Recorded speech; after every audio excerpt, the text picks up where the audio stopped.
Bob Pollock from the Extension Service on the line with us this morning. Our conversation brought to you by Marcus and Mack, a law firm representing injured people. Mr. Pollock, good morning.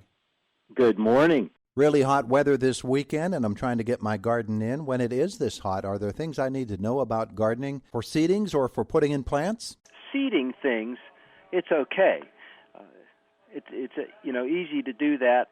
We can get those seeds in, and then, now they might sit there longer unless we get some moisture, or you go ahead and irrigate things to get the seeds to start taking on water and then germinate and start to grow. So that's still pretty straightforward.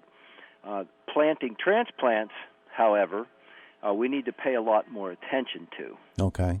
Because those are, in most cases, those have been grown indoors.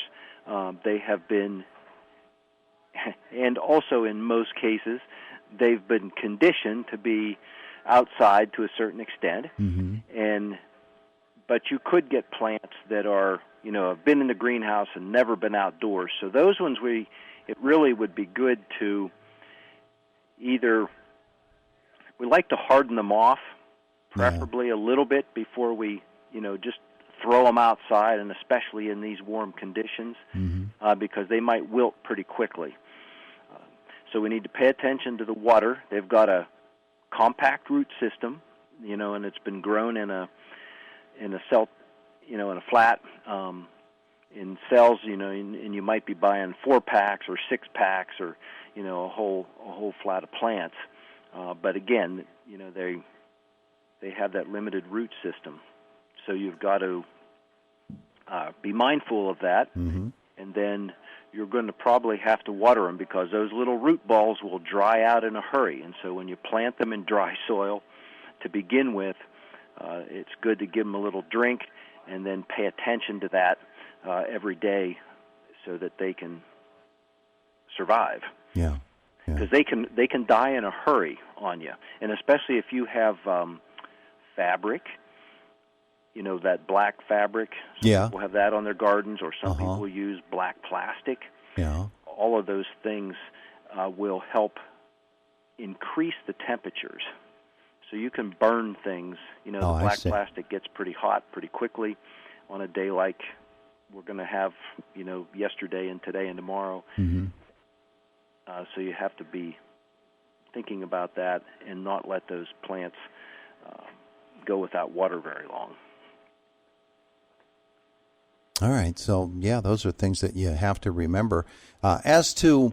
if you'd have your preference, you'd like to plant on a cloudy day or even a rainy day. Well, see, that was what I was going to... a lot less shock on the plant. I was going to say that next. Do we need to wait until it's a cloudy day? But then if we've already got the garden worked up and ready to go, we got to get them in. So maybe evening and then early morning? Yes. Those are two good times. That way the plant has a little time to get situated where it is. Of course, in the later part of the day into the evening when it starts to cool down, then it'll have all night to get acclimated a little bit before we head into a hot sunny day the next day. Now, if the plants have been sitting out for a week, like I got mine, I went to Yarnix and got mine last week, and they've been sitting out on the patio absorbing the sun and the heat every day now. So they should be a little bit tougher, right? I muscled up on them. Oh, yes. Yep. Yeah, got them all muscled up, so I'm in right. a little bit better shape. Yeah, being exposed for part of the day, getting out where there's air movement and some wind, that helps. And then you can restrict water a little bit. You can stress them a little bit and then water them. You don't want to do that. You don't want to let them completely dry out, but that's another way that it helps the plant adapt to not the best of conditions. Okay. Let's talk a little bit about the flower beds. We've been talking about getting out your plants in your garden. What about the flower beds that we're just getting put in around our houses now? Anything special we need to know about them? And again, the same thing depending on the site where you're going to be planting. If it's full sun, The same things apply there as to the vegetable transplants. They've got a compact root system, been grown in a cell pack in most cases, or they might be in a 4-inch pot. So just depending on the location that they're going to go, you might have to pay more attention to them. If you have them in hanging baskets, or you're planting multiple plants in containers, and again, if they're out in full sun, that potting soil can dry out very quickly. You might have to water them at least 2 times a day in the kind of sunny, warm temperatures that we're going to see. Yeah. Yeah. One of the things that we need to get into a discussion on, and we don't have time for it today, but is when you're doing your hanging baskets or your flower pots, what type of soil you should use, potting soil, and the various different starter soils that are out there. We need to really get into that a little bit, because there are major differences from one soil to another, aren't there? Yes, there are. And a lot of potting soils are fairly similar. They have a peat moss base to them, so that helps. That's kind of the basic element, and then we get into different components, whether it's vermiculite and perlite, or one or the other, or a combination of both. And some have fertilizer in it, or at least starter fertilizer. Others don't have any fertilizer in it.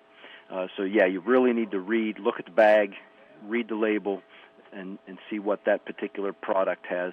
Some even have things that so that the soil doesn't dry out as quickly, helps hold moisture a little better, and others don't. Yeah. So we need to get into an in-depth discussion of that on another program. We're about out of time here this morning. Bob, strawberries are in right now, right?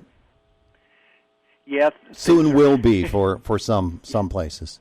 Yes, definitely. And the season may be coming early, depending on how they were grown and how they overwintered and all of that. So, start to look for those becoming available. Yummy berries are here.